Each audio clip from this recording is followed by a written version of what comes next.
How did you get into this sports business, Mike? I mean, were you an athlete? Were you, was that you? Well, ironically, I grew up, I loved baseball, and I played baseball, and we had a summer league where we had a coach who was a George Steinbrenner-ish type coach, and he started the season by going and buying a huge trophy that and told the trophy maker, I'm going to be back in August, and that's going to be my trophy, and it's going to go at my insurance company is building a new office, and it's going to go right in the lobby.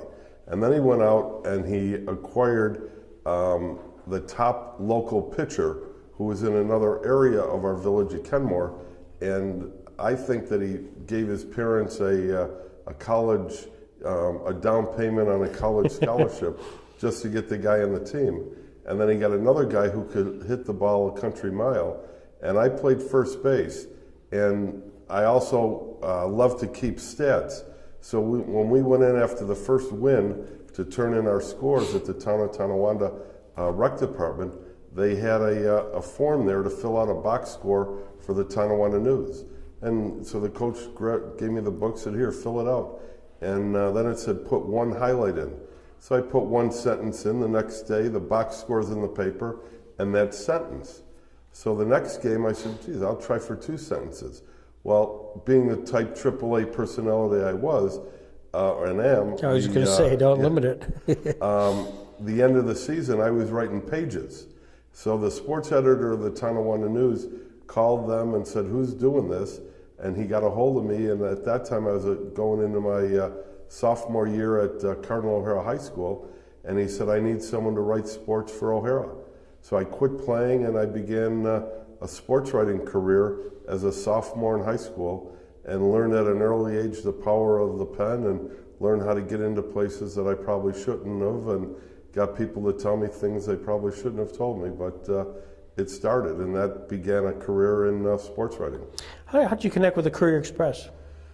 Well, when I was 20 years old, I graduated from State University of New York at Morrisville. They had a journalism technology program that had just started, and the dean of that program was a fellow named Jerry Leone, who was from Tonawanda, New York, and the sports editor, or the editor of the whole paper, said, we'll call him and you go to school there.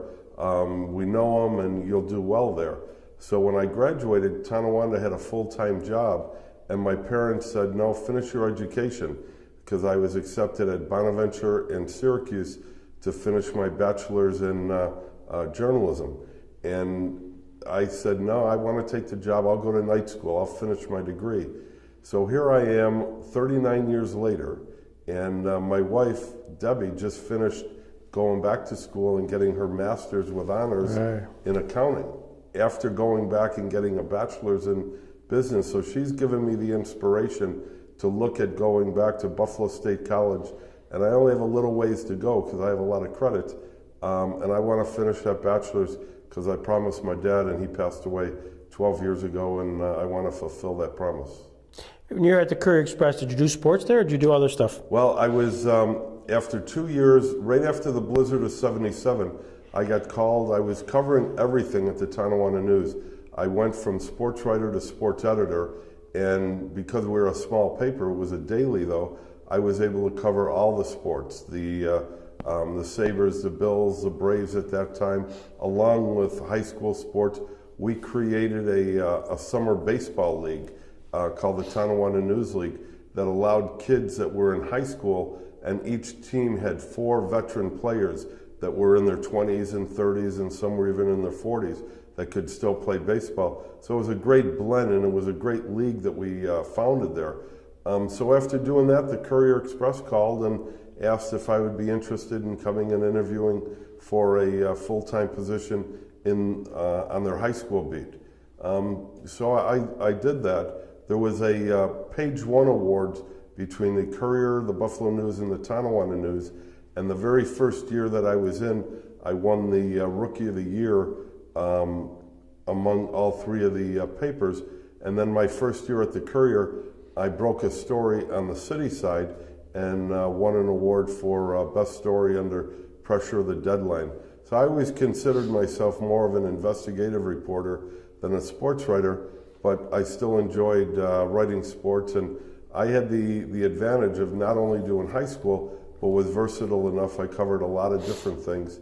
And in fact, the other day I was going through some boxes of items, and I found an article that I wrote in 1980 in Phoenix at the NFL spring owners meeting, and it was a one-on-one interview with Ralph Wilson, who back then was complaining that he wasn't hardly making any money, and he had a terrible lease with the county, but I'm not selling. I'm going to keep this team, and we're going to go to the Super Bowl. And this was back in 1980. No kidding. How does one like you're a young buck at the time, how did you get access to Wilson, or was he just generally available? I just, really, as a young kid, much to the chagrin of my mom, who was a true angel and a saint, who would always say, Mike, stop. Same words that Debbie uses today. How ironic. I really never knew what the word no meant.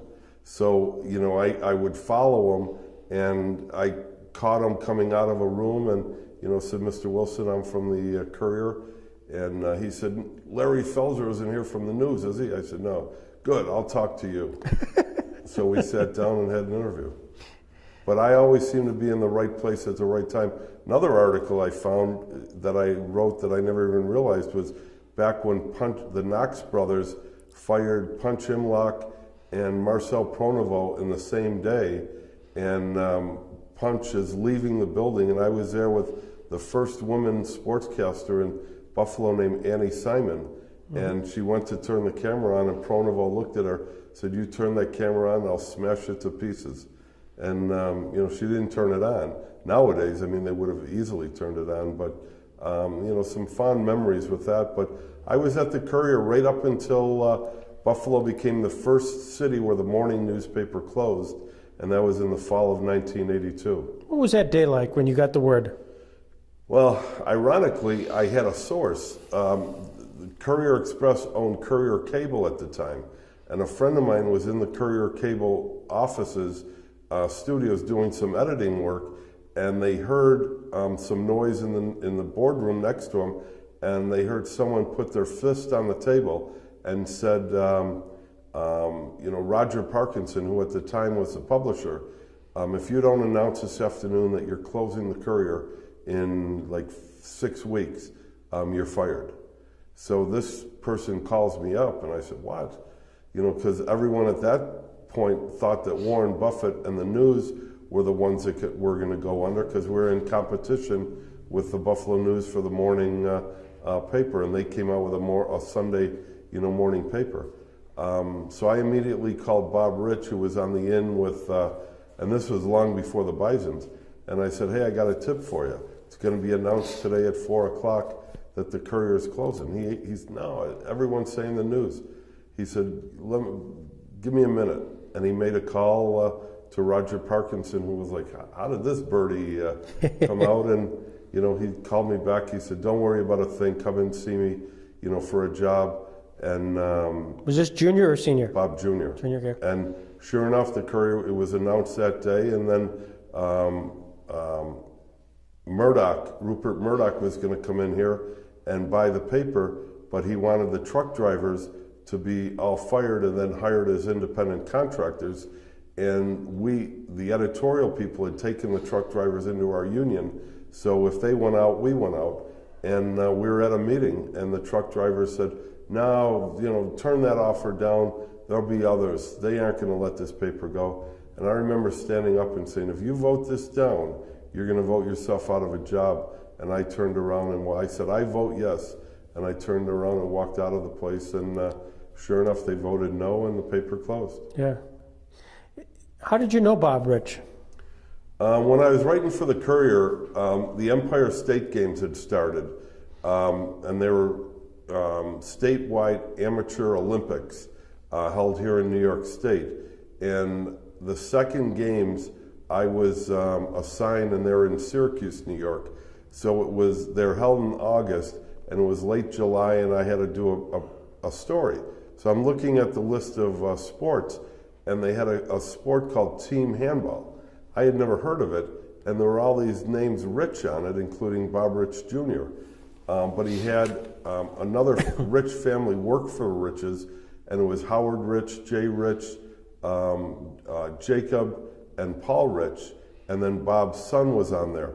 And I said, this is weird. And Dennis Gorski was the goalie. And it turned out it was like water polo on the ground, is basically the best way to describe it. And I called up Bob and said, hey, this is unique. Let me write a story about it. So we did that story, and then he called me when I was working for the Courier to write a birthday gift he wanted to give his father on his 65th birthday of his life story. And he said, hey, can you write that for me? So I wrote that, and that was a prelude to writing the ultimate biography on Mr. Rich Sr., Memoirs of an Innovator. So when did you know that Bob, the Rich family, was going to be interested in buying the fledgling minor league baseball? Well, it was funny. In 1982, when the Courier closed, I refused to go to the Buffalo News for a job just out of philosophical feelings. And at that time, I was still only in my mid-20s. So the Rochester Democrat and Chronicle hired me as a stringer for Buffalo, gave me a laptop, mileage, and said, here, find stories. They were looking at coming into Buffalo with a wraparound of their DNC for the morning paper. They had already opened USA Today the year before, so I was covered this, and then they liked what I did, and they made me an offer. This was in January of 1983. They made me an offer that I would go there February 1st, and I would cover the Rochester Red Wing baseball team that summer, and then that fall I would go to USA Today and be part of their NFL coverage team. Well, he calls me and he said, our HR director from Gannett is coming in, and they're just concerned because in your portfolio you have a lot of items in here but no baseball.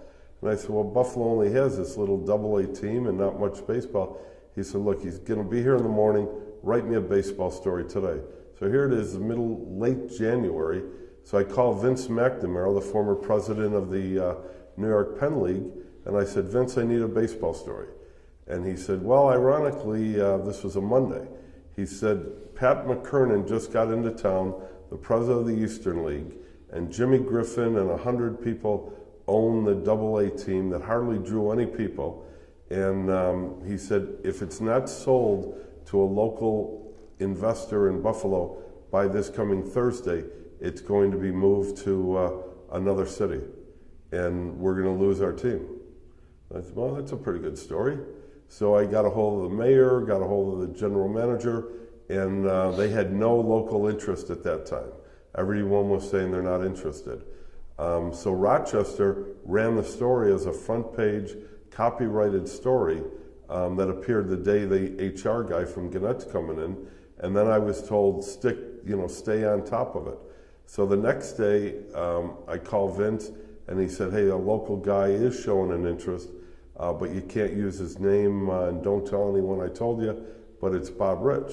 Over there. So I called Bob, and I said, baseball been very, very good to me. And he said, if you write one word, I'm walking. And I said, well, I'm writing for the Rochester paper. Don't worry about it. So he says, all right, come up here and tell Giesel and I what we're doing here, and let's figure this thing out. And so the next couple of days, they put their plan together, and his father, sort of didn't really understand it at the time, and said, this is getting away from the core business of, selling Coffee Rich. But he said, yeah, if we're going to be able to save professional baseball for Buffalo, let's do it. And at that time, Bob talked to the mayor and said, I'll only do this if I can work with you to get a new stadium built for Buffalo, and we'll then work on getting us from AA to Triple A, and then ultimately trying to get a Major League Baseball team. And so I broke the story that he was the prospective owner, wrote the story the night that he went into a bar on the east side of Buffalo in front of the 100 people, and told them that, here, I'll give you this for your investment, and I'll take the team and I'll make, do the best I can with it. And it was a unanimous vote that they would sell the team to him and keep professional baseball in Buffalo. And then that Monday, when I was supposed to leave for Rochester, he called me up and made me an offer I couldn't refuse. So I stayed here What in was your Buffalo. role at that time? Was it well defined, or? Well, we looked in the Blue Book and tried to come up with a unique title, and it was like Director of Publicity, Promotions, Marketing, and something. There were like 4. It was the longest title in creation of baseball, but it was pretty much doing anything we could to get people out to that ballpark. Yeah. Now you're up against it's a football field, a leftover football field. And it drew 77 people the year before, including 13,000 for one game. So that's almost 50,000 for 70 other games. There were hardly any people there. And when I would cover those games for the Courier, we would be able to count the attendance by the bottom of the first inning. Yeah. But it was really the success of Bob Rich in baseball was due to the Bob and Bob story in 1983, because on May 13th, 1993, it was Friday the 13th, and we received a phone call from a fellow named Mel Bourne, who was a movie site selector, and he was looking for an old baseball stadium that they can film the movie The Natural. And he was up to the 11th hour, and he was at in Louisville, where they had an old stadium, but the clubhouse manager said, there's a better one in Buffalo. And so he called USA Today and said, what do you know about a stadium? And Eric Brady said, call Mike Billoni, here's his number, and the rest, as they say, is history. Eric from Buffalo. Right. And so you get this phone call, this guy's looking for a movie site, and did you take it seriously? Well, I called Bob, and he said, Mel Bourne. He said, when his brother Sidney calls, we'll take him seriously. Then he said, but you know what? Why don't you come up here and let's talk about it? And this was a Friday, and the guy was coming in the next Monday at 9:30 in the morning from New York. And he said, roll out the carpet, let's do what we do. So we had a limo go to the airport. I didn't know who I was looking for, but all of a sudden it's, like in May, it was a real cloudy, rainy day, and at that time you could walk right up to the gate. So I'm at the gate and I'm looking, and these people are coming off. So he's like the second one off right in first class, and he's a short guy with sunglasses, no socks, and an aluminum briefcase. I said, there's Hollywood. So he got in the limo, and we're driving down the 33, and we get off at Best Street. And we're going down Best and carrying on this conversation, and all of a sudden he sees through the front window, and he yells, open this roof. And the sky roof opens, and he gets out, and he's going, oh my God, we found it. And we go all the way around, and we go into the stadium underneath, gets out of the car, and we have Bob Rich, Bill Giesel, and the city officials there. So they introduce him, he's walking through, and he looks around and he says, all these seats have to be painted. Now the city had just painted them, and the stadium director, well, we had just painted those, and and Bob looks at him and says, this is where you're just to be seen, not heard. Listen to whatever this guy wants, we're doing. And he walked through, he says, we're going to do this, and he laid the scene out. We get to home plate, and he pulls out his cell phone, makes a call, and he says, Bob, we found it, and you're going to love the owner. He says, hold on, and he gives the phone. It was Robert Redford. And, that's how the relationship of Bob and Bob began, and that began the great odyssey of having the motion picture, The Natural, filmed in Buffalo. Tell me more about that. I mean, they come and how long were they there, and what was the interface? This was the first site. Mark Johnson was the producer who was in charge of the budget, which was, I think $10 or $12 million.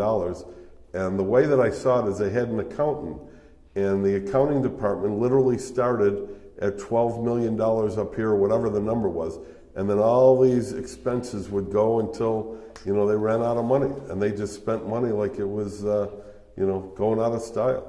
And we had a ball. It was, Barry Levinson was the director, and he was a world-famous, movie director. Mm-hmm. And I think one of the classics was when they brought Redford to town, as a PR hack, I was able to keep it quiet that only 3 of us knew he was here. And we would, they liked that we brought him to Oliver's one night for dinner, and he liked it and said, this is our dinner place. And they would put up a side wall, you know, the portable wall, and we would come in through the back and no one ever knew he was in there. Okay. And he was quiet in Buffalo for about a week. How long was he there? I mean, filming, was Through short? the summer. Really? And he lived at the Shelkoff estate out in Angola. He drove a diesel-run Mercedes that they brought in from New York City, and he had a driver, but this is a car he wanted, and you know they had their trailer outside, and it was great. What'd you do? I'm trying to think now. What'd you do with the stadium? I mean, it was during the. It was during the season, and we got permission from the Eastern League that we were able to put up their signage in the outfield, and we took ours down. We had the contractor for Rich Products built out an area behind home plate that ended up staying for the length of War Memorial Stadium that were tremendous box seats. We dug a tunnel from the third base dugout that they could just walk into. But the tunnel scene was actually built. They needed a second location, and we got Governor Mario Cuomo to allow us to use the armory across the street. So in that armory, they built the actual tunnel that you saw, you know, Redford, you know, walking down for like, I think one scene in the movie, all this expense went to it. They also built in there the owner's office, the hospital room. They had like about 6 different, the locker room was built in there. So all those scenes were shot in the armory. And then through the magic of Hollywood, they put it all together like it was one stop. Then for the rain scenes, they had the fire company come in and they strung a line with a hose with holes in it, and then they would turn it on and it would, you know, flood down like it was pouring rain through the whole place, and it was only in one area. Wow. So it was pretty exciting. Did you spend a lot of time watching, observing, taking notes? Did you? Oh yeah. And then we used it as a marketing, you know, tool to bring people that, you know, hey, maybe tonight's the night Robert Redford's going to be watching the Bison game, and you know, we had one game that we called it Robert Redford night, and he came out, and because he has horses and all that, Bob had a friend of his make a special saddle for him, and we gave him that, and he was very appreciative. They are all very appreciative of their time in Buffalo, because, you know, Buffalo is a city of great neighbors, and everyone made them feel at home, and wherever they went, they were treated like royalty. Tell me about the scene. Were you there when they blew up the lights and all that stuff? Well, it was pieced together. Yeah.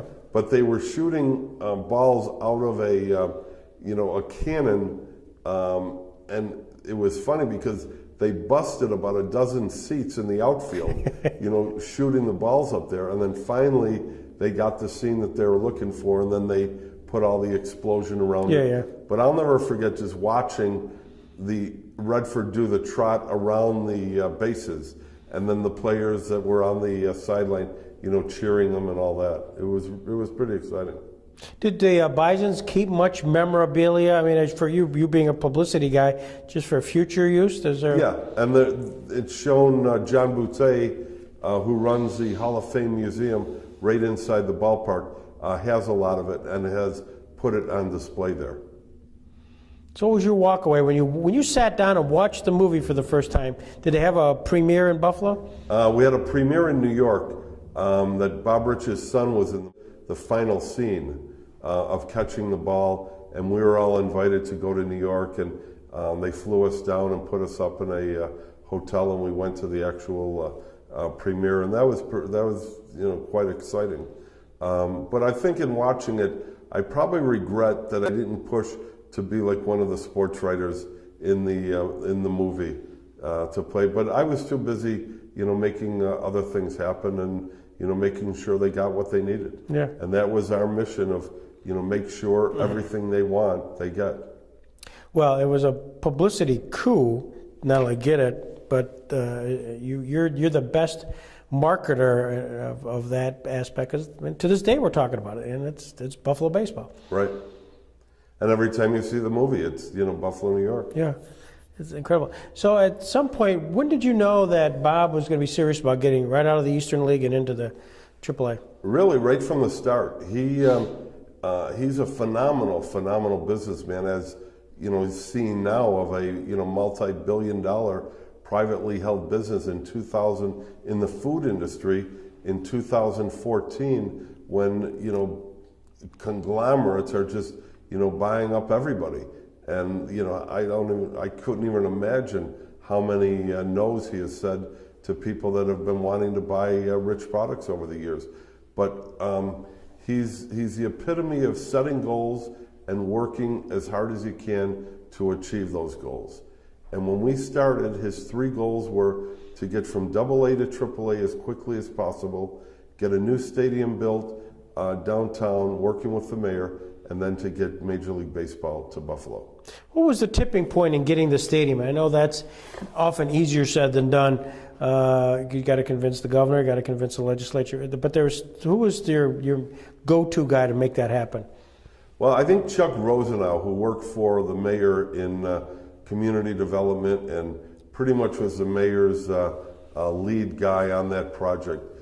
He was pretty much the go-to guy, and him and John Dandies from our Rich baseball operations pretty much handled everything in that regard. And then the legal team at Rich's and the financial team at Rich's, but also lobbying all of the political leaders, from the state, the county, and the city. And then we had an obstructionist in a Buffalo Common Council member, Al Coppola, who didn't feel that the stadium should be built there and should be funded by government dollar or tax dollars, and that it should be paid for, by the Riches. And he did everything in his power, including a referendum that he took to get it to be stopped.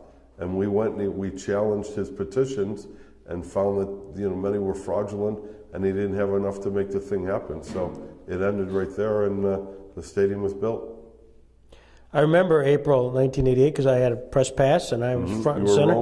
I was roaming the sidelines. I was working, and it was the most exciting day I think I've ever had. I mean, it was just nifty. Griffin, Cuomo, everybody was all there. What was it like behind the scenes? It was great. Everyone had an assignment. Mindy Rich was the leader of the group, and she had assigned everybody, tasks.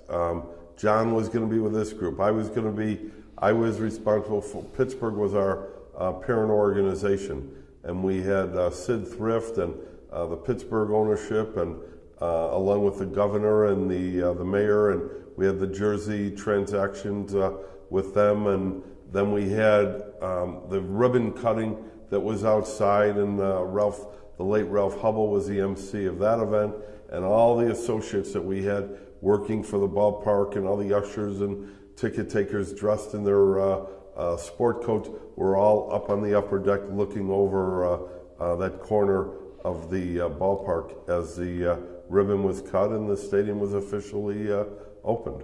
Were there any glitches that day? I missed them. No, everything went smoothly. We had Good Morning America was live that morning from the ballpark, and it was really in 1988. This was the first major stadium build in that what became a domino effect of new stadiums over the next 20 years. But this was really the second. Kansas City, HOK designed it, and then from here, Camden Yards mirrored it, and a number of other stadiums mirrored what we have here in Buffalo. That year you had the Triple A All-Star game, you had the Old Timers, first of 3. Mm-hmm. Specifically the Old Timers game, those guys come in. What was your sense that not only cutting the deal, but coming into that park, That's kind of cool. Oh, very much so. And what it was is we were only the second city to receive a Cracker Jack Old Timers game, Washington, D.C. being the first. But the mantra and the mission and the vision of the Riches was, let's do everything we can as big league as we can. And if they're doing this in a big league city, let's do that here in Buffalo. And that's really what our mantra was in going after a lot of these events. You know, another one was the Rookie League. That was a program where they taught baseball in the inner city in housing units, and it was a dream of the then president of the American League, Dr. Bobby Brown. And I remember hearing him talk about it at the winter meetings one year, and I literally followed him into the men's room. And when we were finished, I walked up and said, Dr. Brown, I'm Mike Billoni from Buffalo, and we want to have your Rookie League in Buffalo. And he looked at me and he said, why don't we talk in the hall? And that started a great relationship that then ended up having us go to Washington, and Jack Kemp, who was the Secretary of HUD, took it on as an initiative to bring it across the country. You actually when was the time, and I've kind of lost track from our timeline, when Major League Baseball was going to announce the expansion and the game began? Was that 88? It was right after that, in that period there, that the National League wanted to expand by 2 teams, and then they set out criteria, and they asked for every potential city to send in a non-transferable deposit, and the process began. And Bob and Mindy were the quarterbacks of our team. And they certainly, going into it, they were all in.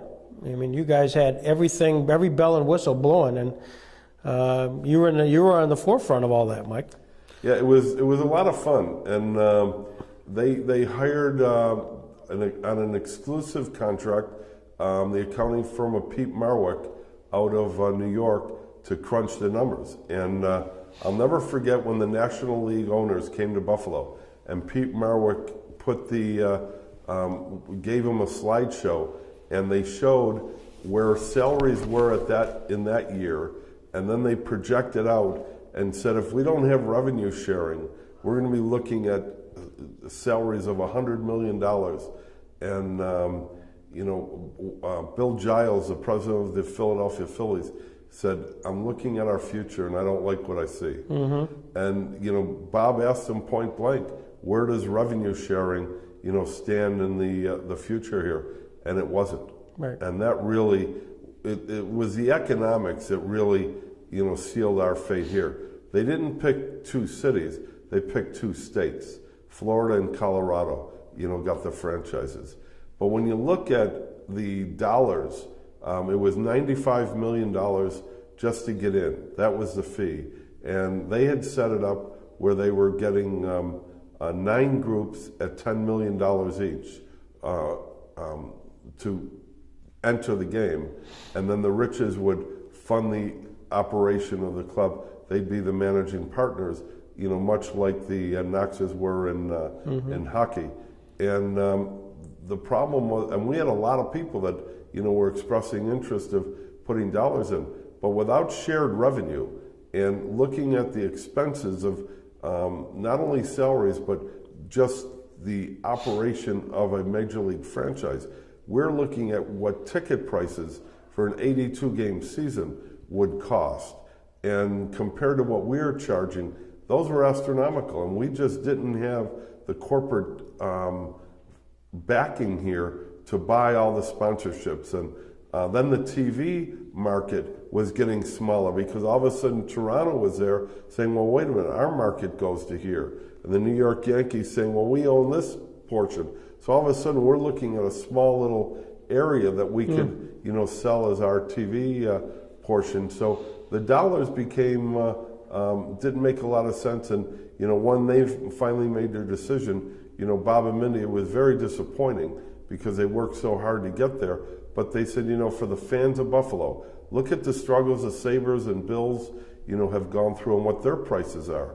And they're at the lower end, in those leagues. At one point, there had to have been a meeting where Bob got up and announced this.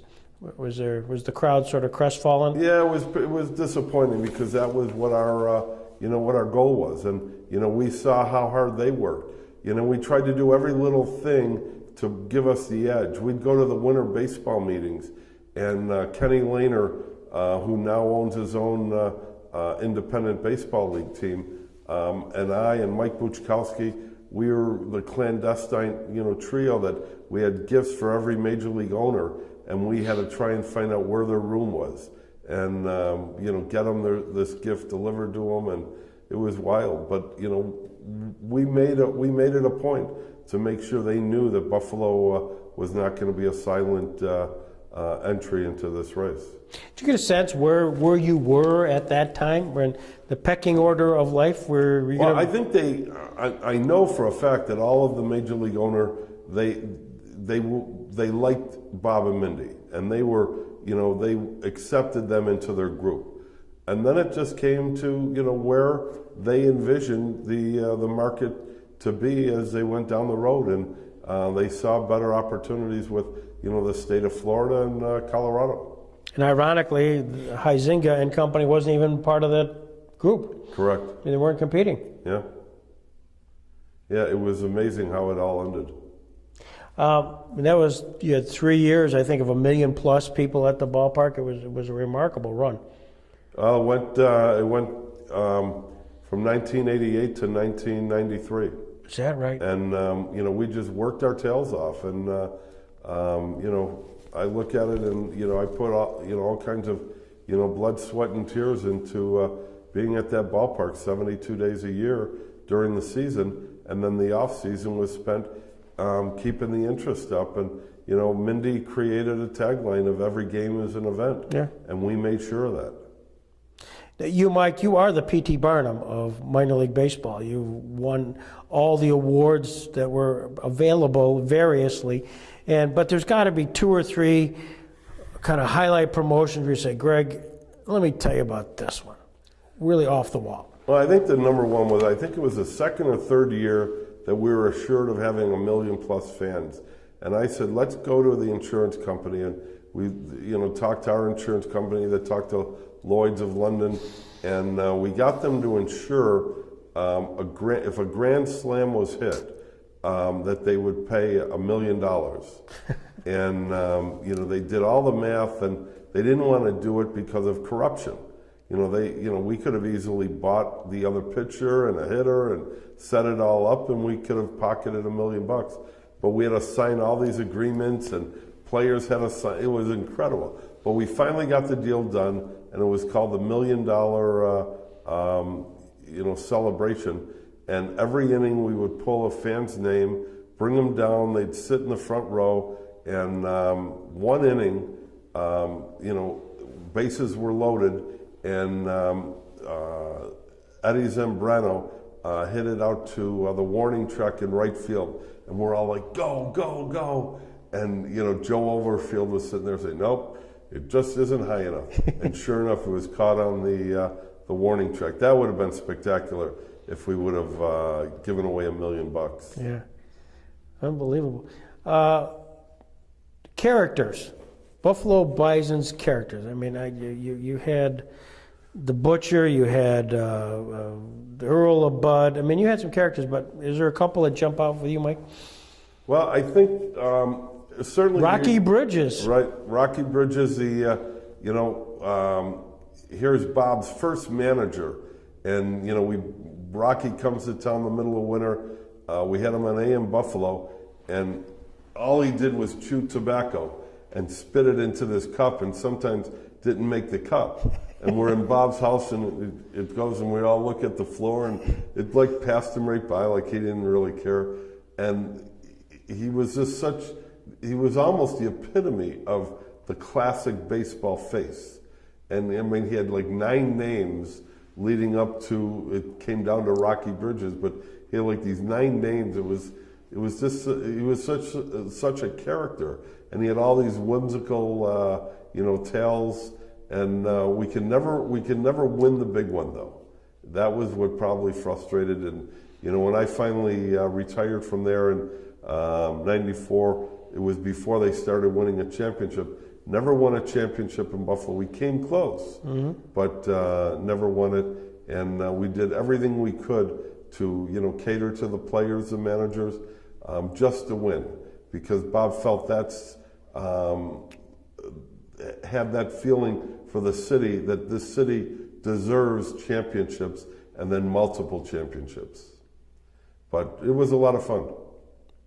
Well, you did amazing things there, and did you ever have an idea that you'd ever want to kind of work your way into the major leagues, or was Buffalo Rich Products, was that a comfort zone for you? A good friend of mine who I got to know pretty closely in there was Mike Veck, whose father was Bill Veck, the Hall of Fame owner of the Chicago White Sox, and he said, it isn't all that it's made of. It's too corporate. You're having fun where you are. Stay where you are and enjoy what you're doing. And at that time we were growing. I mean, we had a club in Wichita. We had one in Niagara Falls that we then moved to here to Jamestown. So there was a lot of activity going on, and we always had a lot. The carrot was always out there. That there was always more on the horizon for us. So the time went quickly, but we had a lot of fun when we were doing it.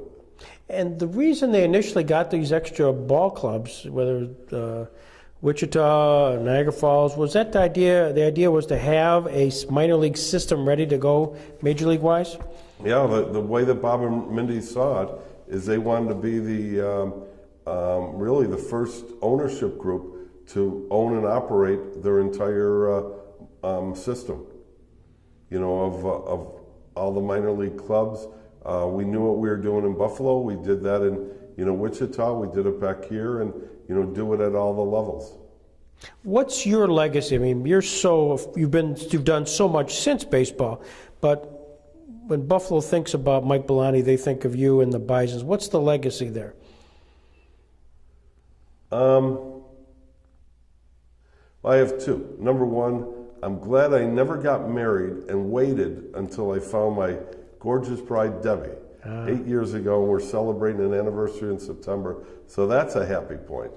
But from the baseball end, I'd have to say meeting so many people and being able to walk through the stands and just getting to know so many people. And now, this many years later, now I'm working for the Food Bank of Western New York, and we provide food to 36,000 families in 4 counties. And when I go to these counties, people remember from my days with the Bisons, or even earlier as a sports writer. So it's getting to sit down and literally get to know a lot of pretty good people. Well, I can't imagine what your Rolodex really looks like. It's got to be beyond belief. Give me your funniest incident, Mike, in baseball. Give me your best. I mean, I'm going to talk about a few tonight as an introduction, so I won't tell you what those will be. But I think the funniest was probably in War Memorial Stadium. We did all kinds of things, and we couldn't get anyone to want to give away a new car, at War Memorial. So I found a used car dealer on Bailey Avenue that gave us this car, and we had the car out there, and we were on Courier, one of the cable stations, and Pete Weber and was doing the broadcasting, and Duke McGuire was down on the ground, and he's interviewing. He gave me the microphone. I'm talking, and all of a sudden the car takes off, and the winner. We announced the winner of the car, and he's like, "Yay!" Gets in the car, takes off, and the microphone cord gets caught up in the wheel, and I just went flying. And then another time, we had a live commercial on Channel 7 with a new car, and we were giving that away, and Pete Weber comes down to me, and you had producers and everyone, okay, we're live, we're going to you. And I said, and he's like, you got to cut. And I said, okay, back to you, Bud. And Pete Weber from that point on, was like, okay, so that was my nickname, was Bud. Bud. But it was some really memorable moments down there of, live TV and, just trying to get the word out and trying to do something different. You were involved in public relations with Baby Joe Macy during that halcyon days. What'd they have you do? What'd you do for him? Well, I was working. I have a company, Billoni Associates, of which I'm the president of fund, and my wife Debbie is the chief financial officer. And back then, I was working for Gene Vukovic as his special assistant for, and Gene is the chairman of Triad Distributing, that distributes all the Anheuser-Busch beer and Budweiser in Erie County. And he's a boxing fan. And he took Joe on, and Joe had a vision and a dream, and so he called me in and he said, let's work with these people and let's see if we can make him the heavyweight champion of the world. And so it was really Joe, and his father Jack was intricately involved, and we promoted and put on events and did everything we could to get him to be the next heavyweight champion. And unfortunately he got injured, and that ended his career untimely. But probably my greatest moment from there was getting to know and hanging around with Sugar Ray Leonard. Probably one of the greatest boxers next to Muhammad Ali of all time. And here we had him in Buffalo, and I'm hanging with the guy, and he's saying, "Come on, Mike, take me here, take me there." And I was like, "Oh, okay, yeah, this would be great." Yeah. We had a lot of fun with him. And Joe was a hard worker, but unfortunately got hurt and couldn't fulfill his dream. How did you, Mike Billoni, and we'll conclude now because we got to get you down to the ballpark, but how did you avoid politics? A lot of people ask. My brother ran for, was a village trustee in Kenmore, and I ran his campaign. But I don't know, I just didn't want to get involved in the day-to-day end of it. I like the game. My wife and I both are, involved with it. She loves the game, but it just wasn't for me. I'd rather, promote others and, tell them, give them suggestions on how they could improve things. But I didn't really want to run for office. So what do you tell Deb about your career in baseball? Does she know anything about it? Yeah, she used to go to the games. Did really? Did she know anything about you? Not until after we met. Okay. And I look back and I really wish the fun her and I are having now as a married couple. I wish that I would have known her then to take her along on that ride because it was a lot of fun. It would have been a much greater time if I would have had her as my pal traveling all those roads that we did. Final question, and now you've got to reveal this. This is on tape here, but this is revealed. You made such a big deal out of the logo, which is on your hat, and the name. And as you recall, you were P.T. Barnum extraordinaire. We're going to have this great, big, everybody submit the name, and everybody gets excited about what the new Jamestown franchise, and hundreds of people participate. Then you had this big rollout, and you had it under cover, and I was right there because I filmed all that stuff. And drum roll, and everybody had guessed, and they obviously all guessed wrong because you had said the one that was most, exciting for us was Jamestown Jammers. And you rolled that out, in fact, rolled out a campaign thereafter, What's a Jammer? Now, what's the backstory of how you got Jammers? I think, the people were great. They submitted names in the newspaper, contest, and they mailed them to us, and we had all these names, and, we all went over them, and, the one that jumped out at us that was unique, that was different, that was nowhere around, was Jammer, and we had a designer come up with a unique logo to it, and, now I've seen they've changed that, and it's a different look, but I'll still keep with my original cap. And that's what is it, a Tasmanian devil? Tasmanian. Yeah, Tasmanian. Because I'm not sure how many people actually had Jamestown, but the alliteration is always kept, and it's been terrific. And I suspect that you guys were open in a boardroom someplace sort of looking at that. Right. Yeah. Well, this has been great, Mike. I am so thrilled to do this. Well, Greg, you are Mr. Jamestown, and it's always a pleasure to be in your company, and what you have done for this community is just remarkable, and you and your wife and your family are just, you're treasures here, and it was so great seeing Mayor Sam Teresi, who has done such a wonderful job here in Jamestown, and then Mr. Baseball, Russ Dietrich, whom, they rightly so have named the stadium after him, and I'm looking forward to bringing Debbie down to, Russ Dietrich Park for a Jammers game tonight. It'll be a lot of fun, and I look forward to introducing you because I have a story or two. Okay. Debbie, stay tuned. Thank you. It's great. Thank you.